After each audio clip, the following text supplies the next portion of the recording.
Bonjour à tous. Alors, je suis ravi de recevoir aujourd'hui les trois auteurs qui sont à côté de moi parce que on a dédié cette 11e édition de Saint-Maur-en-Poche aux héros et aux héroïnes et on avait envie de se tourner vers des auteurs qui avaient des héroïnes inspirantes, très inspirantes pour aujourd'hui comme pour demain. Et sur ce plateau qui mélange les genres et les styles de livres, il y a un point commun crucial, c'est de faire rencontrer des femmes fantastiques et des héroïnes très inspirantes. Alors il y a Noémie, il y a Alma, il y a Maryse.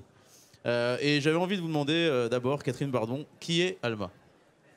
Alors, Alma est une jeune Autrichienne qu'on rencontre dans les années 30 à Vienne, qui appartient à la grande bourgeoisie viennoise. Son père, elle descend d'une lignée de chirurgiens du côté de son père et de banquiers russes du côté de sa mère. Et elle est juive. Et donc, Alma va être contrainte, comme beaucoup de juifs persécutés par les nazis à cette époque, de partir, de s'exiler. Elle a la chance de pouvoir quitter l'Autriche à temps. Et elle va réinventer sa vie après un long périple en République dominicaine, avec son époux, puisqu'elle est mariée.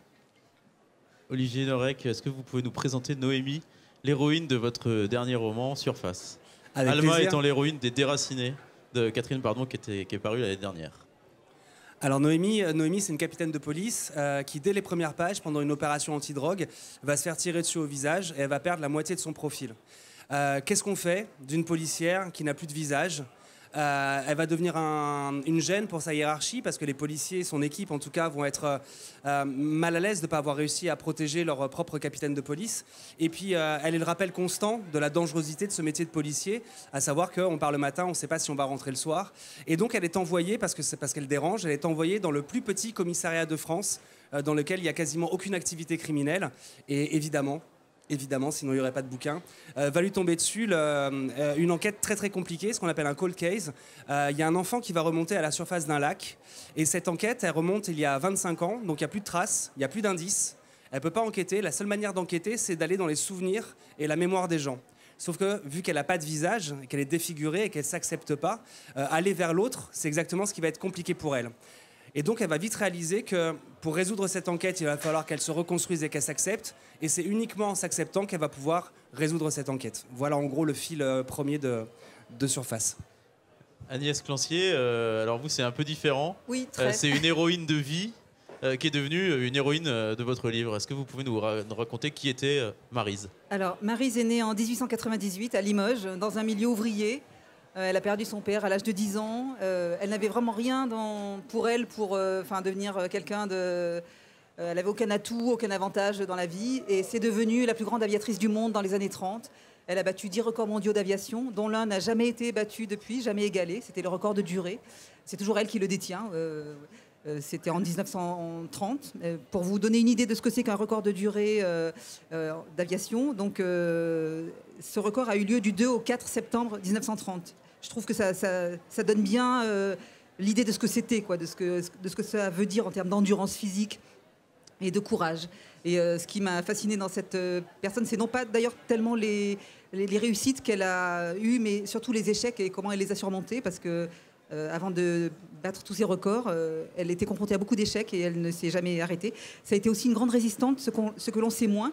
Elle a été la première femme commandeur de la Légion d'honneur à titre militaire. Elle a eu la Croix de guerre, la médaille de la Résistance. C'est quelqu'un qui s'est toujours battu et qui a toujours cherché, qui s'est toujours battu pour la liberté, qui a toujours refusé qu'on lui reprenne sa liberté et qu'on lui dise non. Et voilà. Alors, maintenant qu'on a présenté vos héroïnes, est-ce que vous pouvez nous expliquer, ou tenter de nous expliquer, pour vous, qu'est-ce que c'est qu'une bonne héroïne de roman? Qu'est-ce qu'elle doit avoir? Qu'est-ce qu'il doit y avoir dans les caractères de ce personnage pour que ça fasse un bon personnage? Qui c'est qui veut commencer? Catherine, Olivier? Moi, j'ai pas vraiment fait de différence entre le fait que ce soit un homme ou une femme dans ce métier, dans cette enquête. Si j'ai choisi une femme, c'est tout simplement parce que je voulais que cette reconstruction, que cette acceptation soit la plus réaliste possible, mais aussi la plus compliquée. Un homme balafré ou défiguré, c'est soit un aventurier, soit un bad boy. Enfin, il y a quelque chose d'un petit peu canaille. Il y a quelque chose qu'on peut encore récupérer. Mais une femme défigurée, en fait, elle perd sa fonction première dans la société qui est en fait sois jolie et tais-toi. Et parce qu'on a une narration que j'appellerais, mais c'est pas le bon mot, mais une sorte de narration patriarcale, on peut faire un jeu ensemble. Vous pouvez chercher à la télévision, dans les téléfilms, dans les séries, au cinéma ou en littérature. Je vous laisse à peu près 10 secondes pour trouver une héroïne défigurée. Alors je vous donne par exemple un héros défiguré, on en a plein, mais une héroïne défigurée, ça ne marche pas. On ne touche pas au visage de la femme. C'est pour ça que je trouvais ça... Ah oui, j'ai une bonne réponse ici. Non, on abandonne, ça marche. Et donc c'était ça qui était intéressant parce que je voulais vraiment que cette blessure et que cette reconstruction puisse être vécue par tout le monde. Mais si c'est un garçon, en fin de compte, on se dit bah, ça va, il est défiguré, c'est pas grave, il trouvera toujours du boulot, il pourra trouver une femme. Mais pour une fille, c'est beaucoup plus compliqué. Et le fait que ça se situe sur le visage, c'est encore plus important parce que le visage, c'est notre carte de visite. C'est ce qu'on présente le premier à l'autre sans pouvoir le voir soi-même. C'est le centre de toutes nos émotions puisqu'il y a les 5 sens sur le visage. C'est le seul endroit du corps où il y a les 5 sens. Et en plus, le visage, c'est une pièce de théâtre constante puisqu'on a à peu près 200 mimiques. Et ces 200 mimiques, c'est en fait des informations qu'on va donner à l'autre pour vous dire, si je souris, c'est que vous pouvez venir vers moi. Si je fais la gueule, je vous invite à faire 3 pas en arrière. À tel point que, par exemple, les aveugles de naissance, ils n'ont pas ces mimiques. Les aveugles de naissance n'ont pas de mimique de visage. On a une vraie pièce de théâtre qui se joue constamment pour donner des informations à l'autre. Et c'est vrai que toucher le visage d'une femme, c'était quelque chose, c'est quasiment un tabou. Vous êtes d'accord avec ça sur le fait qu'il n'y ait pas de différence entre le fait de créer un héros homme ou une héroïne? Comment vous travaillez justement et qu'est-ce qui fait une bonne héroïne pour vous, Catherine Bardon? Dans l'histoire d'Alma, c'est un peu paradoxal parce que c'était pas elle qui était l'héroïne principale du roman à la base. Au début de l'écriture, c'était son mari. Et puis petit à petit, au fil de l'écriture, effectivement, elle a pris de plus en plus de consistance et le personnage s'est affirmé un peu malgré moi et malgré ce que j'avais décidé pour elle au départ. Et donc, elle est devenue l'héroïne principale du roman. Et elle s'est presque mise à demander à vivre des choses que je n'avais pas prévu de lui faire vivre. Elle s'est révélée beaucoup plus forte que je n'imaginais au départ. Et c'est peut-être un peu de la force aussi féminine. C'est parce que je suis une femme que ça s'est passé comme ça. Mais effectivement, moi, j'ai fait cette expérience un peu étonnante, un peu surprenante du personnage qui prend vie et qui demande à vivre peut-être même d'une façon différente que ce que l'auteur avait imaginé au départ. Donc ce qui fait une bonne héroïne, après, en l'occurrence, Alma, elle est belle, elle est rebelle. On a un vrai coup de foudre pour elle quand on lit le livre. On a envie de la rencontrer, en fait. Oui, effectivement, des personnes ont cru la reconnaître sur la couverture du livre. C'est pas vraiment elle, mais c'est vrai que c'est une femme qui est une femme forte et c'est une femme qui va encaisser beaucoup de coups durs, mais qui va à chaque fois se relever avec beaucoup plus de facilité ou de courage que les hommes autour d'elle. Agnès Clancier, du coup, vous, sur Maryse Bastier, comme c'est un personnage réel, comment oui, c'est ce que j'allais dire. On se bat avec pour justement rester proche de la réalité et en même temps faire un travail quand même de romancier? Oui, parce que c'était pas seulement une héroïne de roman, Maryse Bastier, c'était une héroïne, une vraie héroïne. Oui. J'aime bien cette définition de Romain Rolland qui dit qu'un héros, c'est quelqu'un qui fait ce qu'il peut. Parce que dans cette formule, il y a la question des limites. C'est quelqu'un qui cherche à repousser les limites toujours, tout le temps. Et c'est ce qu'elle a toujours fait, effectivement. Et pourquoi est-ce que j'en ai fait un roman et pas une simple biographie? Parce que je voulais pas seulement décrire ce qu'elle a fait, mais aussi essayer de comprendre comment on en arrive là, comment est-ce qu'on peut devenir quelqu'un comme ça. Et d'ailleurs, ce qui m'a peut-être le plus étonnée, c'est intriguée plutôt qu'étonnée, c'est donc elle a été arrêtée par la Gestapo en mars 1944 parce qu'elle était résistante donc. Et je me suis demandé comment quelqu'un comme ça, qui avait frôlé la mort des milliers de fois, qui avait risqué sa vie des milliers de fois, mais toujours, ça avait toujours été un choix, comment est-ce qu'elle avait pu supporter des circonstances où elle ne décidait plus de rien, où elle était totalement dépendante de la volonté d'autrui. Et c'est la seule fois dans sa vie, finalement, où elle a été dans cette situation-là. Et c'est pour ça que j'ai commencé mon livre par cet épisode de sa vie, par son arrestation. Parce que ça me paraissait intéressant de comprendre comment elle avait pu vivre cela. Et voilà. Tout à l'heure, Olivier, tu parlais du fait que dans la narration patriarcale actuelle, il n'y a pas beaucoup d'héroïnes femmes, notamment défigurées, mais malgré tout, les héroïnes sont forcément moins mises en valeur que les hommes, que les héros. Est-ce que dans la façon dont tu as réfléchi, Noémie, il y avait aussi une volonté de rétablir un peu l'équilibre entre les hommes et les femmes? Oui, alors j'ai plutôt envie Toi de te... qui avais Moi, j'ai écrit envie de te plutôt contredire. sur des hommes. Ouais, j'écris sur des hommes parce que pour mes premiers romans, c'était l'histoire d'un flic qui bosse dans le 93 en police judiciaire. Il a 40 ans, il a les yeux bleus, les cheveux poivre et sel. En fait, je me suis un peu rapproché de moi. Bien sûr. Voilà, c'est un peu facile quand on commence pour la première fois d'écrire, de trouver quelque chose qui vous ressemble un peu. C'est comme un garde-fou, c'est comme une barrière. Et puis au fur et à mesure, alors les personnages féminins ont toujours été très très présents. D'ailleurs, dans la plupart de mes romans, le méchant c'est une femme. Voilà, c'est pas que j'ai un problème avec les femmes, hein, c'est juste que voilà, j'avais déjà un mec qui était déjà le héros. Bon, après, ça fait beaucoup de garçons, c'est très testostérone. Mais dans le métier de policier, on a quand même une grande représentation de femmes. C'est un des métiers qui est le plus équilibré, en fin de compte, au ratio homme-femme. Et dans mes romans aussi. Donc, non, moi, j'ai absolument pas de combat féministe. Bon, déjà, en plus, moi, j'ai été élevé par ma mère, donc j'ai pas du tout cette notion de différence. Alors, je sais tout ce qui se passe, je sais tout le combat, je sais les MeToo, je sais tout ça.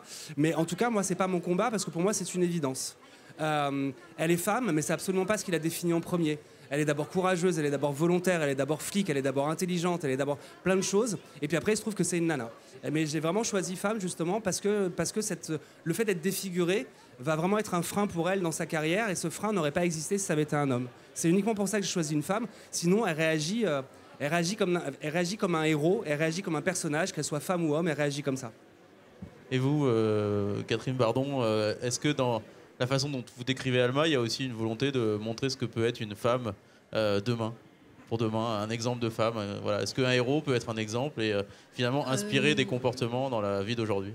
Oui, je pense qu'effectivement, dans ce roman, la vie d'Alma, elle fait écho à la vie de certaines femmes d'aujourd'hui.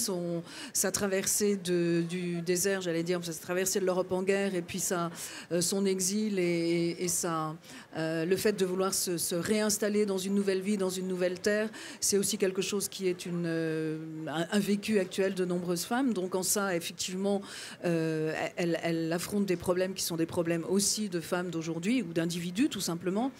Elle a quand même, elle est née en 1911, donc c'est une femme d'une autre époque. C'est pas une femme de notre temps malgré tout, mais elle est très en avance et très moderne par rapport à son époque. Elle exerce un métier entre guillemets masculin. Elle est dentiste. Elle est le garçon que n'ont pas eu ses parents puisqu'elle est fille unique. Donc elle a aussi un rôle à endosser vis-à-vis de sa famille qui disparaît malheureusement et vis-à-vis de celle de la famille qu'elle construit. Qui est celui d'un homme aussi, enfin de l'homme qu'elle n'a pas été. Et c'est ce qu'elle devient finalement au fil du roman. Vous, Agnès, quand vous choisissez Maryse Bastier, est-ce qu'il y a aussi une volonté de faire un exemple de femme, finalement ? Alors, c'est intéressant ce que vous dites, parce qu'effectivement, je pense qu'on a tous besoin de héros, et on a tous besoin d'héroïnes, et on a tous autant besoin d'héroïnes que de héros. Et moi, j'ai découvert Maryse, j'avais une dizaine d'années, en regardant un téléfilm avec ma mère. Et j'ai été vraiment, si j'étais autant fascinée par cette vie, par ce courage, par cette liberté, c'est parce que dans ma génération, on n'avait pas tant que ça de modèles féminins. On connaissait Marie Curie, mais enfin, il n'y en avait pas tant que ça finalement. Et je pense que de la connaître m'a aidée à grandir en réalité. Et je pense qu'on a vraiment besoin d'avoir des héroïnes. On a tous un panthéon personnel et on a besoin d'eux pour... oui, ce sont des références, des modèles, ils donnent des directions, ils ont des valeurs. Enfin, c'est très important pour la construction des êtres humains. Enfin. Alors justement, dernière question, quel héros ou quelle héroïne de roman auriez-vous aimé être ? Moi, Scarlett O'Hara. D'accord. Sans hésiter. Catherine ? Moi, c'est Karen Blixen. Et vous, et toi, Olivier, pardon. Moi, c'est cet adolescent paumé dans L'Attrape-cœur de Salinger, parce que justement, ça a été un de mes héros. J'avais 14 piges, il en a à peu près 17. Il ne sait pas où il habite, il ne sait pas qui il est, il ne sait pas vers où il doit aller, alors il fuit. Et moi, je me suis retrouvé vraiment là-dedans. C'était une époque où j'étais en pension chez les jésuites. J'avais été refourgué là-dedans. Je ne savais pas du tout où j'allais, je ne savais pas du tout qui j'étais. Et ce gamin, parce qu'à un moment donné, il prend son destin en main et qui décide de tout quitter et d'aller à l'aventure. Ça a été quelqu'un qui... voilà, j'ai relu ce bouquin une dizaine de fois et c'est vraiment un héros qui m'a accompagné. Ouais. Eh ben, merci à tous les trois, merci d'avoir participé merci à ce plateau. Beaucoup. Et puis ils sont encore là en dédicace pendant quelques heures, donc allez les voir, allez à la rencontre.